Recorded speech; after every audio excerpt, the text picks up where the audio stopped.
வணக்கம். போன வாரம் எக்கச்சக்கமான தமிழ் படங்கள் ரிலீஸ் ஆச்சுங்கிறது உங்களுக்கு தெரிஞ்சிருக்கும். அதில் ஒரு சில படங்களுக்கு ஒரு சில நாட்கள் முன்னாடியே ப்ரெஸ் ஷோங்கிறத ஸ்க்ரீன் பண்ணிட்டாங்க. ப்ரெஸ்ஸுக்குன்னு ஸ்பெஷலாக ஸ்க்ரீன் பண்ணிட்டாங்க. அதை பார்த்துட்டு அதில் பாசிட்டிவாக ரிப்போர்ட் வந்த ஒரு படம் வந்து பைரி. நிறைய ஃப்ரெண்ட்ஸ் அதை பார்த்துட்டு இந்த பைரி கண்டிப்பாக பாருங்கள், நல்லா இருந்துச்சு, ப்ரெஸ் ஷோலையும் நல்ல ரெஸ்பான்ஸ் இருந்துச்சுன்ற மாதிரி சொன்னாங்க.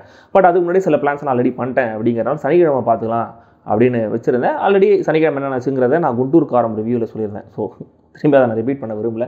ஸோ இப்போ இந்த பைரி படத்தை பார்த்துட்டு வந்தாச்சு. அண்ட் இந்த படத்தில் ஒரு முக்கியமான நல்ல விஷயம் என்ன அப்படின்னா, இது எடுக்கும் போதே 2 பார்ட்டாக எடுக்கணும் அப்படிங்கிற மாதிரி தான் பிளான் பண்ணி எடுத்திருக்காங்க. ஸோ ஒரு பார்ட் ஹிட் ஆனதுக்கப்புறம் சரி அதை சும்மா கேஷ் இன் பண்ணோங்கிறதுக்காகவே அது பர்பஸ்ஃபுல்லாக 2வது பார்ட்டுக்கு லீடெல்லாம் வச்சு ஏமாற்றாமல் ப்ராப்பராகவே இதுக்குன்னு அந்த பெரிய கதையாக யோசிச்சு அதை 2 படமாக எடுக்கலாங்கிற மாதிரி பிளான் பண்ணியிருக்காங்க. இந்த படம் முடியும் போதே செகண்ட் பார்ட்டுக்கான லீட் என்ன, அது என்ன வருன்ற மாதிரியான காட்சிகள் விடுதலை மாதிரி இந்த படத்துலையும் அது கரெக்டாக சொல்லப்பட்டிருந்தது. அது ஒரு நல்ல விஷயமா இருந்தது. மற்றபடி இந்த பைரி படத்தில் என்னெல்லாம் நல்லா இருந்தது, என்னெல்லாம் எனக்கு ஒர்க் ஆகலை அப்படிங்கிறத தெரிஞ்சுக்கிறதுக்கு முன்னாடி சப்ஸ்கிரைப் பண்ணாதவங்க சப்ஸ்கிரைப் பண்ணுங்கள், கமெண்ட், லைக், ஷேர் எல்லாத்தையும் பண்ணுங்கள்.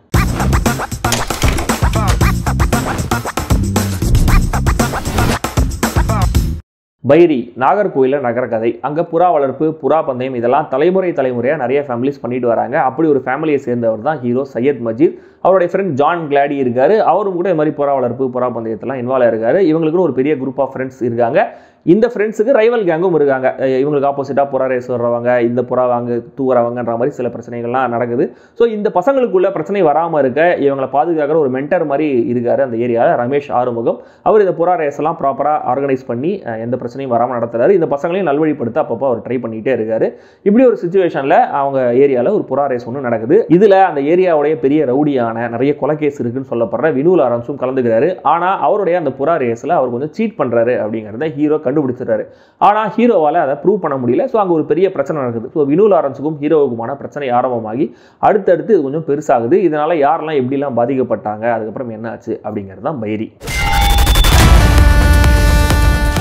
அறிமுக இயக்குனர் ஜான் கிளாடி முதல்ல சாதிச்சிருக்கிற விஷயம் இந்த வேர்ல்டை நல்ல டீட்டெயிலிங்கோட நம்பும்படி நம்மளுக்கு ப்ரெசென்ட் பண்ணதான். இந்த நாகர்கோயில் லொக்காலிட்டி, அந்த மக்களுடைய பேசு மொழி, அவங்களுடைய வாழ்வியல், பழக்க வழக்கங்கள், இந்த பசங்க இந்த புறாவை வளர்க்குற விதம், அதில் அந்த வளர்ப்பில் எவ்வளோ நுணுக்கமான விஷயங்கள் இருக்குங்கிற விவரம் இதெல்லாம் சேர்ந்து இந்த பிரமிசை இன்னும் அடர்த்தியாக்கியிருக்கு. தென் இந்த பசங்களுடைய லைஃப், இந்த பசங்களுக்குள்ள இருக்கிற பாண்டிங், ஹீரோட அம்மா எப்போ பார்த்தாலும் கம்ப்ளைண்ட் பண்ணுறது, ஹீரோட அம்மாவுக்கும் ஜான் கிளாடி கேரக்டருக்குமான சண்டை, இந்த கதையை அடுத்த கட்டத்துக்கு நகர்த்த வில்லுப்பாட்டை ஒரு மீடியமாக யூஸ் பண்ணதுன்னு எல்லாமே இந்த கதையை இன்னும் இன்ட்ரெஸ்டிங்காகவே மாற்றிருக்கு. ஆக்சுவலாக இந்த படத்தில் ஹீரோ வில்லன் கேரக்டரை விட இந்த பசங்க கூட எப்பவுமே நினைக்கிற இந்த பசங்களுக்கு ஹெல்ப் பண்ணுற ரமேஷ் ஆறுமுகமுடைய கேரக்டர் ரொம்ப நல்லா இருந்தது. ஏன்னா கிளைமேக்ஸில் ஐயோ இந்த கேரக்டர் வில்லன் சொல்லுவாங்களோ, ட்விஸ்ட் கொடுத்துருவாங்களோ அப்படிலாம் பயந்துட்டே இருந்தேன். ஆனால் அப்படிலாம் பண்ணாமல் இருந்தது ஒரு ஆறுதல். இவரும் இந்த பசங்களை மக்களேன்னு ரொம்ப பாசமாக எப்போ பார்த்தாலும் அரவணைச்சிட்டு போகிறது பார்க்கறதுக்கு ரொம்ப நல்லாவே இருந்தது. அண்ட் இந்த காம்படிஷனுடைய ரூல்ஸ், இந்த காம்படிஷனுக்கு இவங்கெல்லாம் ப்ரிப்பேர் ஆகிற விதம், அண்டர் கரண்ட்டில் ஹீரோவுக்கு இருக்கிற த்ரெட்டுன்னு ஒரு கமர்ஷியல் என்டர்டெய்னருக்கு தேவையான விஷயங்களை சரியாகவே இயக்குனர் பண்ணியிருக்காரு. ஏவி வசந்தகுமாரோட சினிமாட்டோகிராஃபி, அருண்ராஜோடைய பின்னணி இசை, இந்த புறா சம்பந்தப்பட்ட காட்சிகளில் சதீஷ்குமாரோட எடிட்டிங், இந்த மூணும் இந்த படத்தோடைய பட்ஜெட் பிரச்சனைகளை பெரிய அளவுக்கு மறக்கடிக்குது. ஆனால் கண்டிப்பாக கிராஃபிக்ஸ் இன்னும் கூட ரொம்ப ரொம்ப ரொம்ப ரொம்ப பெட்டராக இருந்திருக்கலாம். ஏன்னா கிராஃபிக்ஸோடைய ரொம்ப சுமாரான தரம் நிறைய காட்சிகளோட அந்த விஷுவல் எக்ஸ்பீரியன்ஸுங்கிறத பாதிக்குது. 99% இந்த படத்தில் எல்லாருமே புதுமுகங்கள் தான். அதனாலேயே அவங்கள அந்த கேரக்டராக மட்டுமே நம்மளால் பார்க்க முடியுது. அது ஒரு வகையில் இந்த கதைக்கு அட்வான்டேஜாக தான் இருக்குது. ஆனால் இந்த நடிகர்களுடைய தேர்வை நம்மளால் பாராட்ட முடிகிற அளவுக்கு நடிகர்களுடைய நடிப்பை பாராட்ட முடியல. அதுவும் பர்டிகுலராக ஹீரோவும் அவர் அம்மாவும் படம் முழுக்க கத்தி டென்ஷன் ஆகிட்டே இருக்காங்க. நம்மளுக்கு தலைவலி வர அளவுக்கு இருக்குது. இன்ஃபேக்ட் ஓவராலாகவே இந்த படத்தோடைய கேரக்டர் ரைட்டிங்கிறது இன்னும் கூட கொஞ்சம் பெட்டராக இருந்திருக்கலாம். ஏன்னா படம் முழுக்க ஹீரோ கண்ணை பெருசாக உருட்டிக்கிட்டு கோவத்தோட பரபரப்பாக துடிப்போட சுற்றிக்கிட்டே இருக்காரு. ஹீரோவோட அம்மா எப்போ பார்த்தாலும் அழுது புலம்பிட்டு கம்ப்ளைண்ட் பண்ணிகிட்டே இருக்காங்க. இந்த வில்லன் ஒருத்தர் வரார் இல்லையா, அவர் தலை முதல் கால் வரை மொத்த உடம்பையும் ஆடிக்கிட்டு அந்த பாடி லாங்குவேஜோட ஃபுல்லாக கோவமாகவே தெரிஞ்சிட்டு இருக்காரு. ரமேஷ் ஆறுமுகமுடைய கேரக்டர் கடைசி வரைக்கும் சமாதானம் பேசிக்கிட்டே இருக்காரு.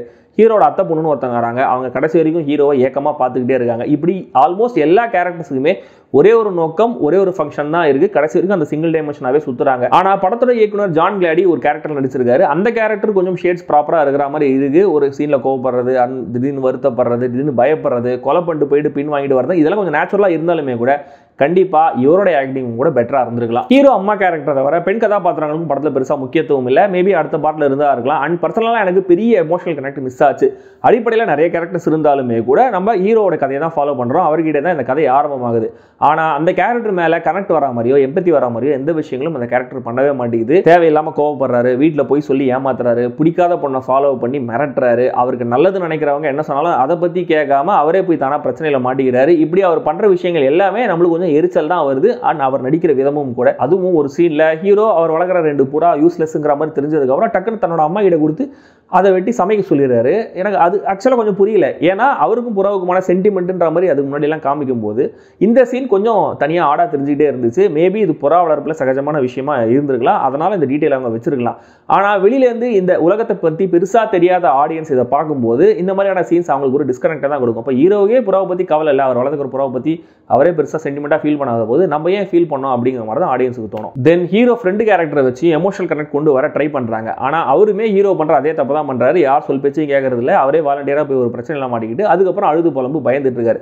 அந்த கேரக்டர் மேலே நம்மளுக்கு பரிதாபம் வருது. ஆனால் அந்த கேரக்டர் தப்பிச்சிடணும், அந்த கேரக்டர் எதுவும் ஆயிடக்கூடாதுன்ற மாதிரி நம்மளுக்கு எதுவும் தோண மாட்டேங்குது. படத்தில் எமோஷனல் கனெக்ட் கொஞ்சம் ஒர்க் ஆகுதுன்னா ஜான் கிளாடிக்கும் அவரோட அப்பாவுக்குமான சில சீன்ஸில் அந்த எமோஷனல் கனெக்ட் இருக்குது. கடைசியில் அவங்க அப்பா அழும்போது அது கொஞ்சம் டச்சிங்காகவே இருக்குது. ஆனால் ஒரு சில விஷயங்களை கதைக்கு வாக்கா ஒன்றும் பேசவே மாட்டாங்க, டக்குன்னு கடந்து போயிடுறாங்க. மொத்தத்தில் இந்த பைரி அதோடைய ஷார்ட் கமிங்ஸையும் தாண்டி புதுமுகங்களால் எடுக்கப்பட்டிருக்கிற ஒரு ப்ராமிசிங்கான இண்டிபெண்டன்ட் சினிமா. கண்டிப்பாக கேரக்டர் ரைட்டிங் பெட்டராக இருந்திருக்கலாம், நடிகர்கள் இன்னும் பெட்டராக நடிச்சிருக்கலாம், மேக்கிங்கில் இன்னும் கவனம் செலுத்திருக்கலாம். இதெல்லாம் பண்ணியிருந்தா இது ஆடுகளம் ரேஞ்சுக்கு வந்திருக்க வேண்டிய ஒரு படம். பட் ஸ்டில் இந்த வேர்ல்டு புறா ரேஸுங்கிற இந்த ஃப்ரெஷ்ஷான ப்ரெமிஸ், ஓவராலாக என்டர்டெய்னிங்கான ஃப்ளோ, இது எல்லாத்துக்காகவும் கண்டிப்பாக இந்த படத்தை நீங்கள் தியேட்டரில் ட்ரை பண்ணலாம், பாருங்கள். பட் எப்படி இந்த படத்துக்கு யூஏ கொடுத்தாங்க அப்படின்றது தெரியல. இந்த படத்தோட இந்த இன்டென்சிட்டி, ஓவரால் இந்த வயலன்ஸுக்காக கண்டிப்பாக இது அடல் சொல்லி அது மைண்டில் இருக்கட்டும்.